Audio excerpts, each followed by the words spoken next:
আপুরে চলে আসতেছে ওই পাশে দিলে। হ্যাঁ দেন।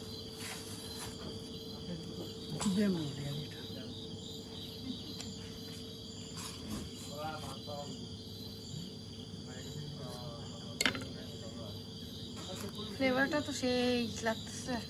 আচ্ছা বাঁশের ভিতর রান্না করলে কি হয়, অন্যরকম স্বাদ হয়? শুধু বাঁশের স্মাইল আছে, স্মোকি একটা ফ্লেভার না, আর কিছু না। সব বিরিয়ানি যে মশলা থাকে সেই মশলাই। আর বাঁশের কাঠারিটার রস থাকে না, সেটা সেই পানিটা দিয়ে এটা সিদ্ধ হয়। রাইট, এই বাঁশটা প্রজাতি আলাদা খায়ও। আর এই বাঁশ ওই সব বাঁশের মতো না, এই বাঁশটাই এক্সট্রা, মানে এটা তো আলাদা করে, এটা আলাদাই মনে হয় না? এটা পুরোপুরি আলাদা। এটা এই যে এই বাঁশের ভিতরে যতটুকু পানি আছে, পানি দিয়ে এটা তৈরি হয়।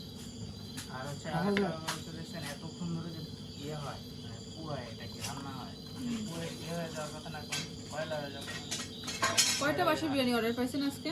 সবাই কি খাইছে? হ্যাঁ সবাই। হ্যাঁ রিসিভ করে কথা বলেন। কোথায় নাম এটা? এই যে হ্যালো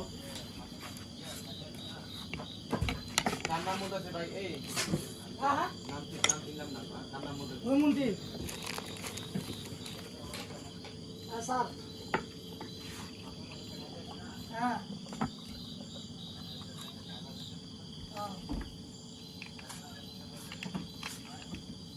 ঠিক আছে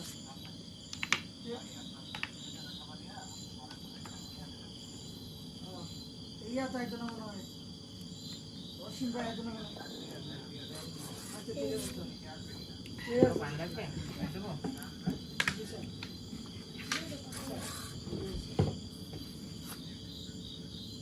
আসসালামু আলাইকুম।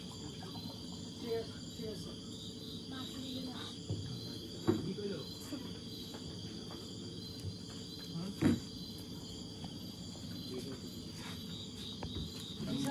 ওকে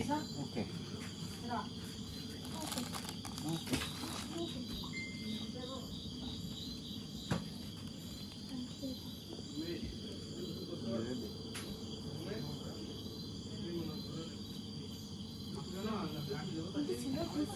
তুমি হাত দিয়েছো? হাত দিয়ে খাবো?